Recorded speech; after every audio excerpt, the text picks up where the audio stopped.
رسول الله صلى الله عليه وسلم.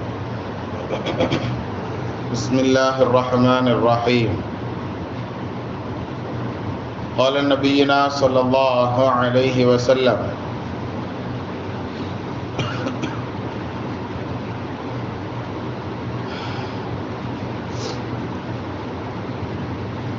قال لي رسول الله صلى الله عليه وسلم: سل. فقلت: أسألك مرافقتك في الجنة. فقال: أو غير ذلك؟ قلت: هو ذلك يا رسول الله. قال: فأعني على نفسك بكثرة السجود، أو كما قال عليه الصلاة والسلام. رواه مسلم. நித்திற்குரிய அல்லாஹ் நல்லடியார்களே, தொடர்ச்சியாக நாம் இறைவனை நெருங்குவது, சூனத்தின்பால் நெருங்குவது, மஹ்ஷருடைய பிரச்சனைகள்லேருந்து நம்மை நாமே எப்படி இந்த உலகத்தில் தற்காத்து கொள்வது என்பது சம்பந்தமான செய்திகளை வரிசையாக நாம் பார்த்து கொண்டு வரும் பொழுது இந்த ஹதீஸும் அந்த வரிசைகளில் ஒன்று. இந்த ஹதீஸை அறிவிக்கக்கூடிய சஹாபியாக இருக்கக்கூடிய ரபிஅத் இப்னு கஅப் இப்னு அஸ்லமி அப்படிங்கிற சஹாபி இவங்க சொல்லி தர்றாங்க, குன்து அபீது மஅ ரசூலில்லாஹி ஸல்லல்லாஹு அலைஹி வஸல்லம். இந்த ரபியாங்கிற இந்த சஹாபியினுடைய பழக்கம், ஒரு நாள் நபியோடு இரவு தங்கியிருந்தேன் நான். ஃபஅதைதுஹு, அவர்களுக்கு நான் கொண்டு வந்து கொடுத்தேன், பிவதுஇஹி வஹாஜத்திஹி, அவங்களுடைய கபா ஹாஜத்திற்காக வேண்டி உண்டான தண்ணீரையும் அவங்களுக்கு தேவையான ஒது செய்வதற்குண்டான தண்ணீரையும் நான் என்ன செஞ்சேன், எடுத்து கொண்டு வந்து நபிக்காக வேண்டி முன்கூட்டியே தயாராக வைத்திருந்தேன். நபி ஸல்லல்லாஹு அலைஹி வஸல்லம் கூட இரவு தங்கியிருக்கும் நபி அவர்கள் கல்லா ஹாஜத்துக்காண்டி போயிருக்கிறாங்க. இந்த காலம் மாதிரி பைப்பை திறந்து விட்டோன்னு உள்ள தண்ணி வர்ற காலம் இல்லையில. அப்போ நபி அவர்கள் போயிட்டு ரொம்ப கண் பார்வை நம்ம எவ்வளோ தூரம் பார்ப்போமோ அவ்வளோ தூரம் வரைக்கும் ரொம்ப தூரம் நபி ஸல்லல்லாஹு அலைஹி வஸல்லம் போயிடுவாங்க.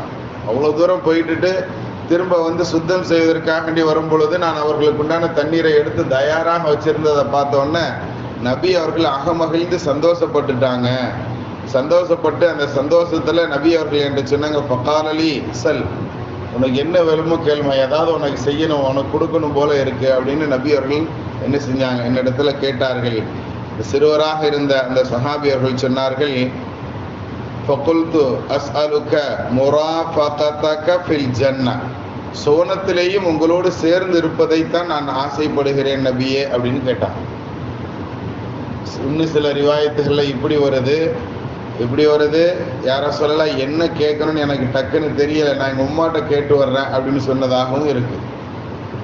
உம்மாட்ட போய் கேட்பாங்களாம், உம்மா சொல்லுவாங்களாம், இப்படி கேளுப்பா, நபியோடு சேர்ந்து இருக்கணுங்கிறத கேளுன்னு சொல்லி கொடுத்ததாகவும் சில ஹதீஸினுடைய ரிவாயத்துகள் வருகிறது. மறுநாள் வந்து நபி அவர்களுக்கு இதே மாதிரி ஹித்மத்தெல்லாம் செஞ்சுட்டு நபி அவர்கள் மறுநாளும் கேட்கும் பொழுது அப்போ அவங்கள்ட்ட சொன்னாங்களாம், எனக்கு உங்களோடு ஜன்னத்திலையும் சேர்ந்து இருக்கணும்.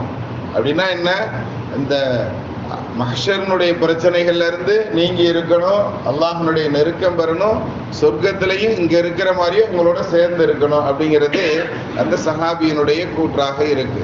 இப்போ இதுதான் எனக்கு வேணும்னு கேட்டபோது நபி ஸல்லல்லாஹு அலைஹி வஸல்லம் கேட்டாங்களா, அவ கைரதாலிக்க வேற எதுவும் இல்லையா, இந்த உலகத்துல எதுவும் வேண்டாமா அப்படிங்கிற மாதிரி என்ன செய்யறாங்க, நபி ஸல்லல்லாஹு அலைஹி வஸல்லம் கேட்கிறாங்க. அப்போ குல்து, நான் சொன்னேன், ஹுவதாலிக்க இல்லை யாரசலா, எனக்கு இந்த உலகத்துல எதுவும் தேவையில்லை, நான் முதல் கேட்டேன்னா அதுதான் எனக்கு வேணும், முராஃபகதக ஃபில் ஜன்னah, ஜன்னத்திலையும் நான் சேர்ந்திருக்கிறத தான் விரும்புகிறேன் அப்படின்னு உடனே பால நபி ஸல்லல்லாஹு அலைஹி வஸல்லம் அதுக்கு ஒரு வழியை சொல்லி தர்றாங்க. நான் உன்னை கூப்பிட்டு போறேன்ப்பா அப்படின்னு சொல்லலை, ஜன்னத்து உனக்கு கிடைக்கும் அப்படிங்கிறதையும் நபி ஸல்லல்லாஹு அலைஹி வஸல்லம் சொல்லலை. அப்படித்தானே இந்த ஹதீஸ்ல என்ன பதில் சொல்றாங்கிறது தான் நமக்கு இன்னைக்கு உண்டான பாடம். வரிசை ஒவ்வொரு நாள் ஒவ்வொரு பாடம் படிச்சுக்கிட்டு வர்றோம் இல்லையா, அதுல இந்த ஹதீஸ்ல நபி அவர்கள் சொல்லக்கூடிய இந்த வார்த்தை தான் பாடம். இந்த நபி அவர்கள் வாயை திறந்து ஒரு விஷயத்தை சொல்லிட்டாங்க அப்படின்னு சொன்னா அது அப்படியே கிடைச்சிடும். சரி, உனக்காண்டி துவா செய்யறேன்ட்டு நபி ஸல்லல்லாஹு அலைஹி வஸல்லம் உடனே துவா செஞ்சிருக்கலாம். அப்படித்தானே மஹ்ஷர் மைதானத்துல 70,000 கூட்டத்தினர்களை கேள்வி கணக்கு இல்லாம அல்லாஹ் சொர்க்கத்துக்குள்ள நுழைவிப்பான் அப்படின்னு சொன்னோடனே ஒரு தோழர் எழுந்து, யார சொல்லலாம் அதுல நான் இருக்கிறேனா அப்படின்னு கேட்பாங்க. ஆமாப்பா நீயும் உண்டுன்னு சொல்லிடுவாங்க. அதுக்கு அடுத்து இன்னொரு சஹாபி எந்திரிச்சு கேட்பாங்க, யார சொல்லல நான் இருக்கேன், இல்ல உன்னையோட உக்காஷா முந்திட்டாரு அப்படின்னு சொல்லுவாங்க நபி ஸல்லல்லாஹு அலைஹி வஸல்லம். அப்போ அந்த கூட்டத்துல ஒரு ஆளுக்கு மட்டும்தான் அந்த மாதிரி உண்டான எக்ஸ்ட்ரா வாய்ப்புங்கிறத நம்ம தெரிஞ்சுக்கிட முடியும். அதே மாதிரி இந்த சஹாபி கேட்டதுக்கு நபி ஸல்லல்லாஹு அலைஹி வஸல்லம் சொல்லியிருக்கலாம், அப்பா உனக்கு ரிசர்வேஷன் நான் பண்ணி தரேன்னு சொல்லியிருக்கலாம்.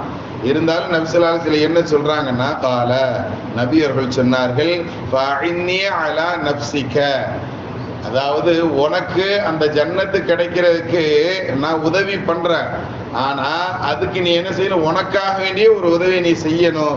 பிகத்ரத்து சுஜூத், அதிகமாக தொழுகையை நீ கடைபிடிக்கணுங்கிற செய்தியை நபி ஸல்லல்லாஹு அலைஹி வஸல்லம் சொல்றாங்க. பிகத்ரத்தி சுஜூத், குறைஞ்சபட்சம் நம்ம மேல கடமையான பருவக்கலையாவது நாம சரியாக தொழுகிறோமாங்கிறத நமக்கு உண்டான கேள்வி. கண்ணியத்திற்குரியவர்களை, ஏதாவது ஒரு காரணத்தை நம்மளுடைய நப்சும் ஷைத்தானும் சேர்ந்து என்ன செஞ்சிடறாங்க, சொல்லி ஏதாவது ஒரு விஷயம், இன்னைக்கு பகல் பூரா தூங்கல, கொஞ்ச நேரம் தூங்குறதுனால எதுவும் ஆகாது, அப்படி இப்படின்னு என்னத்தையாவது சொல்லி ஏதாவது ஒரு பருவ மட்டம் போடுறதுக்கு உண்டான வழிகளைத்தான் இப்லீஸும் நம்மளுடைய நப்சும் சேர்ந்து செய்யும். அப்படித்தானே? இது இங்க நமக்கு லேசா ராகத்தா தெரியும், ஆனா இது நம்மளுடைய ஜன்னத்துக்கு போறதுக்கு உண்டான தொழுகைகளை மட்டம் போடுறது அப்படிங்கிறது, ஜன்னத்துக்கு போறதுக்கு உண்டான ஒரு தடை அப்படிங்கிறது இந்த ஹதீஸ் உள்கருத்தாக நமக்கு சொல்லித்தரும். வெளிக்கருத்து என்ன, நீ அதிகமாக தொழுகையை நீ சரியான முறையில் நிறைவேற்றினால் உன்னை ஜன்னத்துக்கு கூட்டு போறதுக்கு நான் உதவி பண்றேங்கிறது நபி ஸல்லல்லாஹு அலைஹி வஸல்லம் சொல்றாங்க. அல்லது நான் கூட்டு போறதுக்கு நீ உதவி செய், அதிகமாக தொழுவு அப்படின்னு நபி சொன்னதாகவும் இந்த ஹதீஸிற்கு நாம விளக்கம் சொல்ல முடியும். கண்ணியத்திற்குரியவர்களே, கருத்து எப்படி இருந்தாலும் நபியவர்கள் நம்மளை ஜன்னத்துக்கு கூப்பிட்டு போகணும்னா, நபியவர்கள் நமக்கு ரெக்கமெண்டேஷன் பண்ணணும் அப்படின்னு சொன்னா நம்மள்கிட்ட தொழுகையாவது ஓட்டை இல்லாம இருக்கணுங்கிறத தான் நமக்கு இந்த ஹதீஸ் சொல்லி தருது. அல்லாஹ் தஆலா அமல் செய்யக்கூடிய நற்பாகியவான்களாக நம்மை கபூல் செய்வானாக. பிஹக் சய்யிதினா வ ஆலி சய்யிதினா முஹம்மதின் ஸல்லல்லாஹு அலைஹி வஸல்லம்.